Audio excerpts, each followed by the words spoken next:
going with the ideas that, since we're combating racism and we're combating classism and gentrification and any kind of discrimination and oppression, that exists as much in New York and every other major city in America as it does in New Orleans.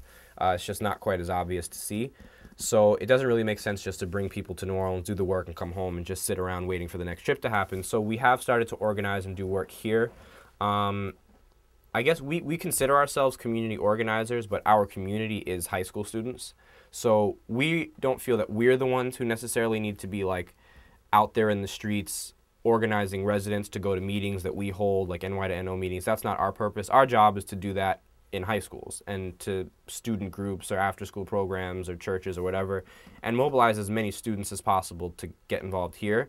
But we have partnered with a number of organizations who do work within communities of New York to organize residents. And so we're not reinventing the wheel, we're adding another spoke, or whatever you want to, however you want to put that. But so we're working with these different organizations, and one major way that we're doing work here is we've started a community service and internship program. And so now when we do presentations, we speak about the trip and we encourage people to sign up for the trips, but we also say that they can sign up and do the exact same stuff here in New York City.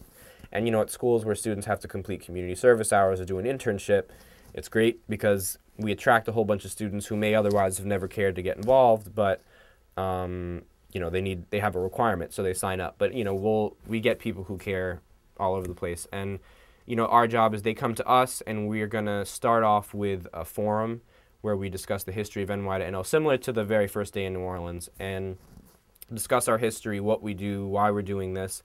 And then from there, the students will be placed with one of the 7 groups that we work with.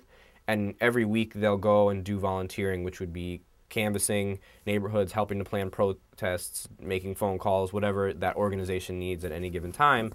And then once a month, we'll pool all of the students together so that we can have a big debrief type of a thing, and everybody can reflect on their experiences with their organizations, how things are going.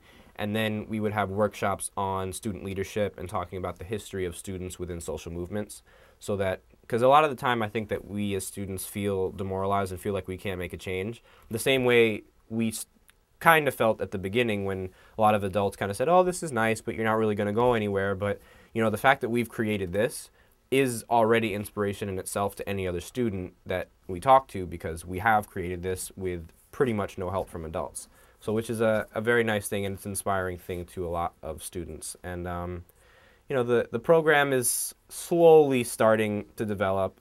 This year is pretty much working on planting seeds in different areas and different schools so that next year it blows up and we just have kids from all over the city really working together on this program just as much, if not more, than we send people down to New Orleans.